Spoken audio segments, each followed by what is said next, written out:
Bonjour, c'est Ursule encore. On est le 17 avril 2025. Alors, je viens sonner la trompette aujourd'hui encore et je viens proclamer le retour de notre Seigneur Jésus-Christ. Amen. Alléluia. Soyons tous bénis. Amen. Alors, venez à moi, vous qui êtes fatigués et chargés. Amen. Es-tu fatigué?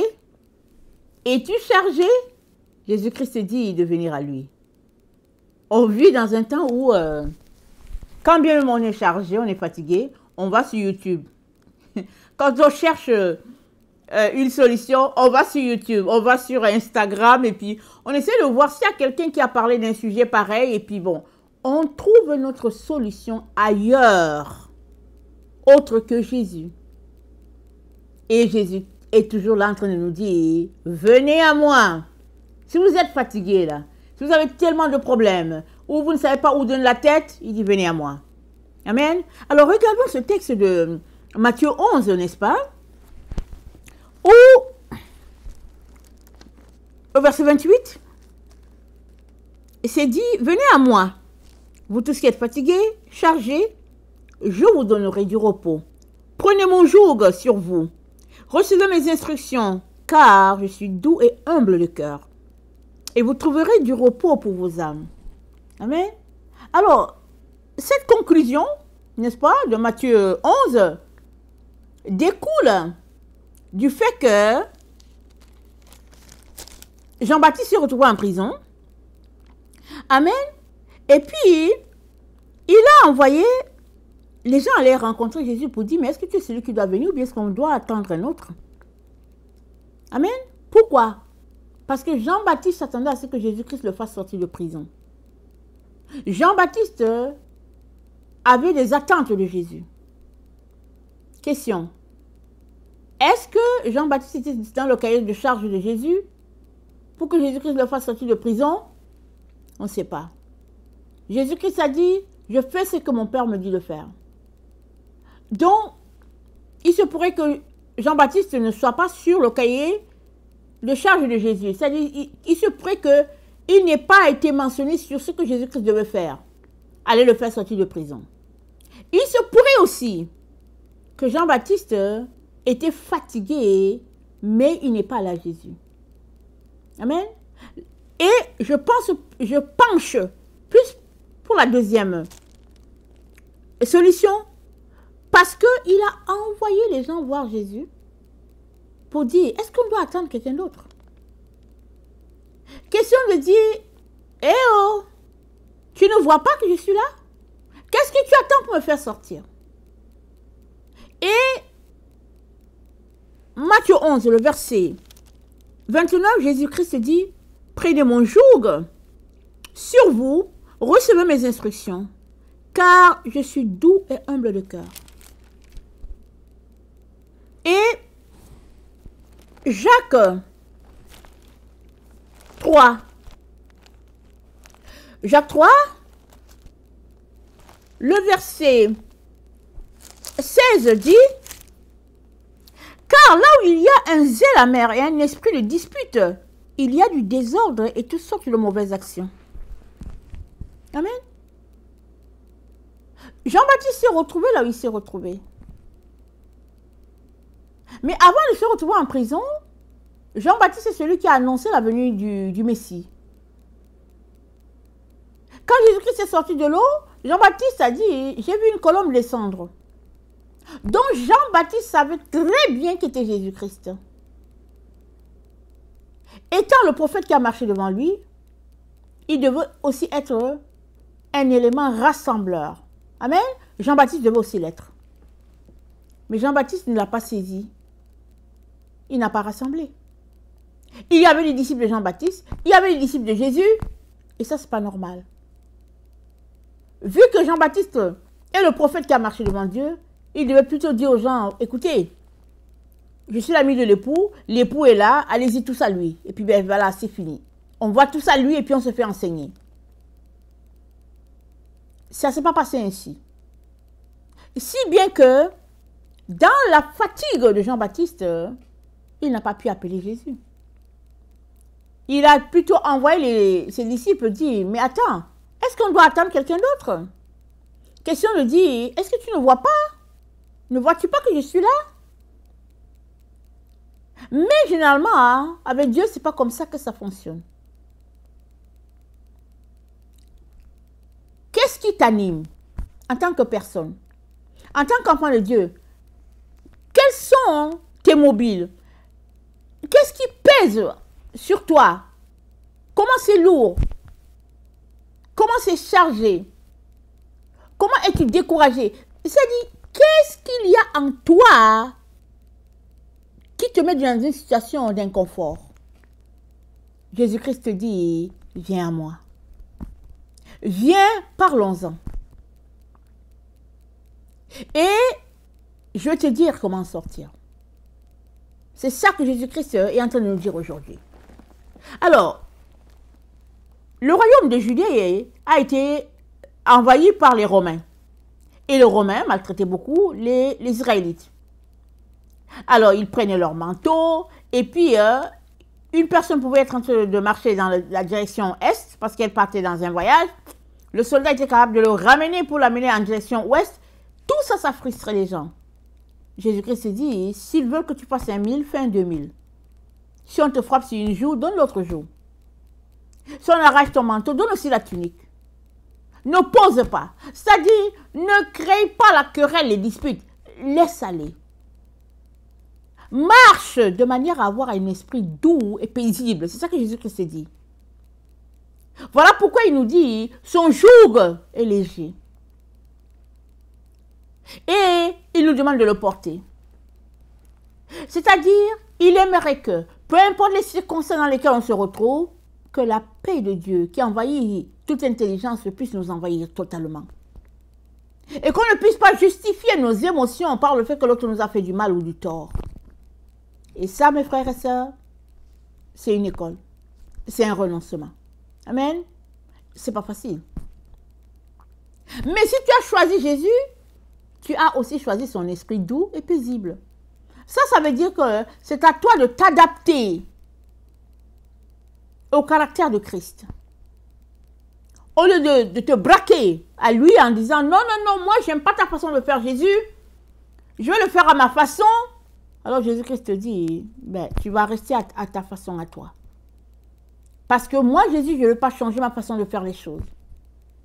Et la façon de faire de Jésus, n'est-ce pas, se retrouve dans son caractère, le caractère du Père. Alors, il dit, n'est-ce pas, dans 1 Pierre 3, le verset 3, il dit, « Ayez non cette parure extérieure qui consiste dans les cheveux tressés, les ornements d'or ou les habits qu'on revêt, mais la parure intérieure est cachée dans le cœur, la pureté incorruptible d'un esprit doux et paisible qui est d'un grand prix devant le Seigneur. » Nous sommes appelés à avoir un esprit doux et paisible. Et si ça en manque, Jésus-Christ dit, appelez-moi. Je vais venir vous dire comment faire. Mais ne vous mettez pas dans un zèle amer afin de régler votre situation. Ça ne va pas se régler. C'est plutôt marcher sur la voie de l'ennemi. Amen. Alors, dans 2 Timothée 2, 2 Timothée 2, le verset 22, c'est dit, « Fuis les passions de la jeunesse et recherche la justice, la foi, la charité, la paix avec ceux qui invoquent le Seigneur d'un cœur pur. Repousse les discussions folles et inutiles, sachant qu'elles font naître des querelles. Or, il ne faut pas qu'un serviteur du Seigneur ait des querelles. Il doit au contraire avoir de la condescendance. Pour tous, être propre à enseigner doit la patience. Il doit redresser avec douceur les adversaires, dans l'espérance que Dieu leur donnera la repentance pour arriver à la connaissance de la vérité. » Il dit repousser les discussions folles. Repousser, n'est-ce pas, toute situation qui pourrait nous amener à ce que notre cœur devienne impur et que nos pensées soient souillées. Jésus-Christ dit, ça vaut pas la peine. N'embarquez pas dans ces choses-là. Et la meilleure façon, c'est lui. Il va nous dire comment faire. Voilà pourquoi il dit, es-tu fatigué? As-tu marre de tout ce par quoi tu passes? Alors viens.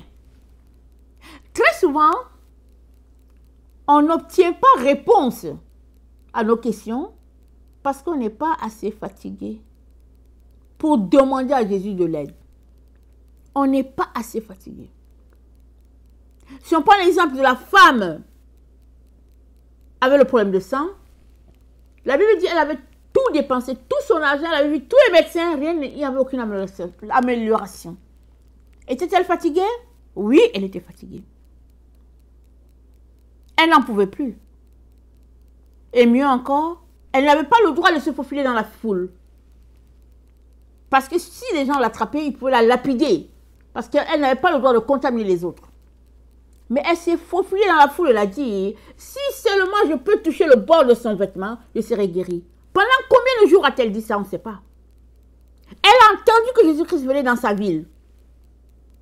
Combien de temps s'est-elle mise à répéter, si seulement je pouvais toucher le bord de son vêtement? Ça dit quoi? Si seulement je pouvais entrer en contact avec lui. Si seulement je pouvais aller à lui. Si seulement il pouvait me toucher, je sais que je serais guérie. Et Jésus aimerait que ce soit cette attitude qu'on a. Quand tu demandais à Jésus, quel est ton niveau de fatigue? Est-ce un problème financier? Est-ce un problème de maladie? Est-ce un problème dans ton couple? Dans tes études? C'est quoi le problème que tu as qui fait que tu ne l'as pas encore amené à Jésus? Amen.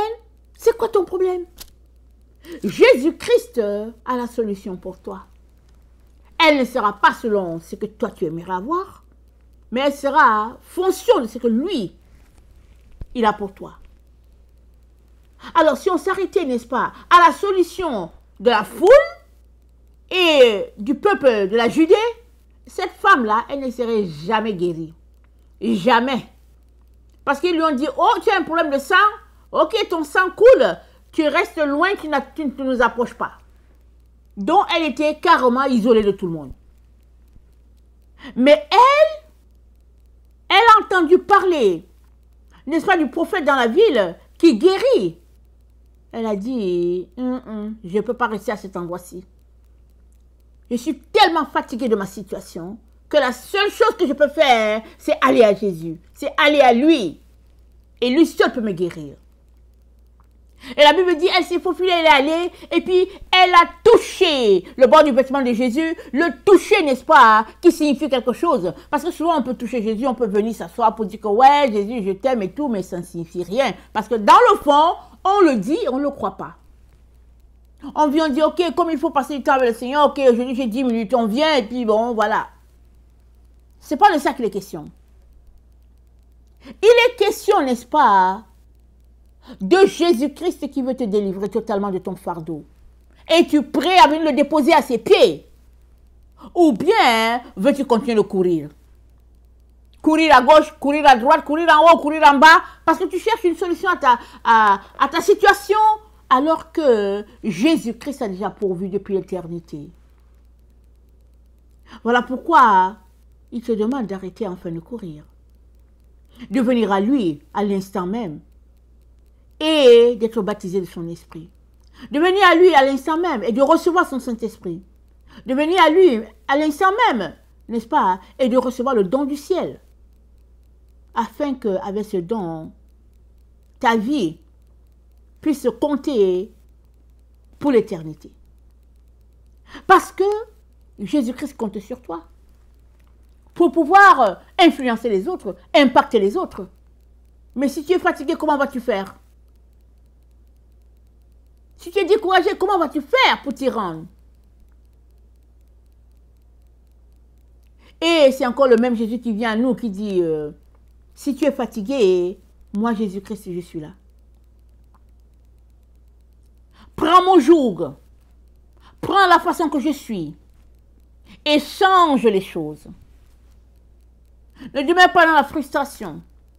Ne demeure pas dans la colère. Ne demeure pas dans le découragement, la déception. Ne demeure pas là-dedans. Mais sors de là. Viens à Jésus. Et les choses changeront. Parce que Jésus-Christ, n'est-ce pas, est venu sur terre pour secourir tous ceux-là qui sont dans le besoin. Si tu n'as pas de besoin, ok, tu n'en as pas. Mais si tu en as, alors Jésus-Christ est là pour toi. Il est là pour les malades, pour les infirmes, pour les expropriés. Il est là pour tous ceux-là qui ont des problèmes. Il est donc important, n'est-ce pas, que nous puissions nous décharger sur lui de tous nos fardeaux. Car lui seul, il prend soin de nous. Amen. Parce que Dieu est bon. Amen. Dieu est bon. Voilà pourquoi c'est à lui que nous pouvons aller. Il est la bonté. Il est la miséricorde. Il est la compassion. Il ne va pas te jeter les pierres. Quand bien même tu aurais fait toutes sortes de bêtises, il ne va pas te repousser. Amen. Il ne va pas te repousser. Dans le psaume 86, le verset 4 se dit, « Réjouis l'âme de ton serviteur. Car à toi, Seigneur, j'élève mon âme. Car tu es bon, Seigneur, tu pardonnes. Tu es plein d'amour pour tous ceux qui t'invoquent. Éternel, prête l'oreille à ma prière. Sois attentif à la voix de mes supplications. Je t'invoque au jour de ma détresse, car tu m'exauces. Nul n'est comme toi parmi les dieux, Seigneur, et rien ne ressemble à tes œuvres. Toutes les nations que tu as faites viendront se prosterner devant ta face, Seigneur, et rendre gloire à ton nom, car tu es grand et tu opères des prodiges. Toi seul tu es Dieu. Enseigne-moi tes voies, ô Éternel. Je marcherai dans ta fidélité. Dispose mon cœur à la crainte de ton nom. Je te louerai de tout mon cœur, Seigneur mon Dieu, et je glorifierai ton nom à perpétuité. Enseigne-moi tes voies, ô Éternel. Je marcherai dans ta fidélité. Dispose mon cœur à la crainte de ton nom. Car tu es grand, le verset 10, tu opères des prodiges. Toi seul tu es Dieu. Quelle est la grandeur de ton Dieu? Quelle est son immensité? Comment le vois-tu? Vois-tu Dieu comme un petit Dieu? Ou bien le vois-tu comme le grand Dieu qui peut tout par rapport à ta situation? Que ce soit une fatigue physique, que ce soit une fatigue mentale, que ce soit, n'est-ce pas, un découragement, une situation vraiment que les gens disent, il n'y a pas de solution. Jésus-Christ te dit, es-tu fatigué de cela? Es-tu fatigué de vivre tout ce que tu vis? De passer par cette situation injuste? Il dit, viens à moi. Amen. Viens à moi et prends mon joug. Je suis humble de cœur, doux d'esprit, et tu trouveras du repos pour ton âme. Parce que ce que nous avons besoin, c'est le repos, c'est-à-dire la paix totale, peu importe les circonstances de ta vie. Nous avons besoin de paix. Amen. Et ça, cette paix-là, c'est ça que l'ennemi cherche à t'enlever, à te voler. C'est ça qu'il cherche. Voilà pourquoi il rôde autour de toi comme un lion rugissant, t'intimidant, te volant des choses, te mettant dans des situations, n'est-ce pas, compromettantes, afin de voler ta paix. Parce que s'il réussit à voler ta paix, alors tu vas te retrouver à courir ça et là, à être perturbé, à ne pas être fixe, n'est-ce pas, dans ta foi. C'est-à-dire, alors que tu reposes en Jésus, paisiblement, une fois que ta paix t'est enlevée, tu vas courir à gauche et à droite. dans le but, n'est-ce pas, de trouver cette paix-là perdue. Jésus-Christ te dit, tu n'as pas besoin de perdre la paix. Que moi, Jésus-Christ, je t'ai donné, tu n'as pas besoin de la perdre.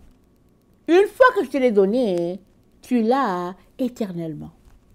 Il te suffit, n'est-ce pas, de laisser de côté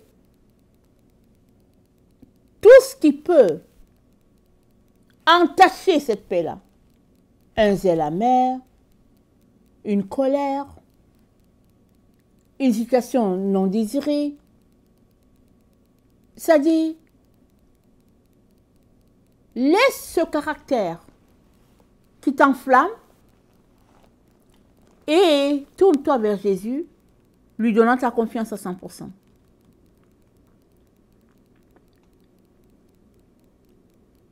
La femme, avec le problème de sang, n'a pas dit à quelqu'un qu'elle comptait sur Jésus pour la guérir. Les gens allaient se moquer d'elle. Ils allaient l'empêcher. Ils allaient veiller à ce qu'elle soit bien loin de lui. Mais ce qu'elle a fait, elle a pris sa foi, n'est-ce pas, sur elle. Elle s'est engagée elle-même à aller le toucher parce que elle avait déjà gagné son combat, n'est-ce pas, chez elle, toute seule. Parce qu'elle a dit, si je pouvais seulement toucher le bord de son vêtement, hein, je serais guérie. C'était là, elle avait déjà eu la victoire. C'est pareil pour toi. Tu peux avoir ta victoire chez toi, peu importe la situation dans laquelle tu es. Tu n'as pas besoin de l'avis de quelqu'un d'autre. Et Jésus-Christ te dit, viens à moi. Aujourd'hui, viens à moi. Si tu as couru ça et là pour trouver une solution à ta situation, mais aujourd'hui là, amen, viens à moi. Prends mon joug. Reçois mes instructions. Car je suis doux. Je suis humble. Donc, travaille là-dessus. Au niveau de ta douceur, au niveau de ton humilité. Travaille là-dessus. Es-tu quelqu'un d'orgueilleux? Jésus-Christ te dit, ok, laisse aller ça. Descends de ton piédestal. Travaille, n'est-ce pas, à te revêtir d'humilité. Es-tu quelqu'un qui s'enflamme facilement? Qui passe ton temps dans les colères, tu engueules les gens et puis voilà, tu te mets dans un état terrible. Il dit, prends mon joug, la douceur. Travaille là-dessus. Travaille à devenir doux. Travaille à te dégonfler. Travaille tous les jours là-dessus à te dégonfler. Invite le Saint-Esprit. Et lui, plein en toi, va te donner, n'est-ce pas, de revêtir un autre caractère. Parce que avoir Christ comme vêtement, c'est une chose, n'est-ce pas? Une fois que nous donnons notre vie à Jésus, nous revêtons Christ. Mais il est important que nous travaillions de manière à laisser toutes ces choses-là qui n'aident pas à l'avancement du royaume. Alors, il n'est jamais trop tard. Amen. Peu importe la situation dans laquelle tu es, il n'est jamais trop tard. Il suffit de venir et d'espérer en la bonté de Dieu pour te sortir de la situation dans laquelle tu es. Alors que tu ne vois pas de solution, Dieu, il la voit. Alors que tu n'as pas d'espoir, Dieu est ton espoir. Ton espoir est ton espérance. Amen. Mets ta foi en Jésus-Christ et tu ne seras pas déçu. Il ne va pas te trahir. Mets en lui ta foi et espère.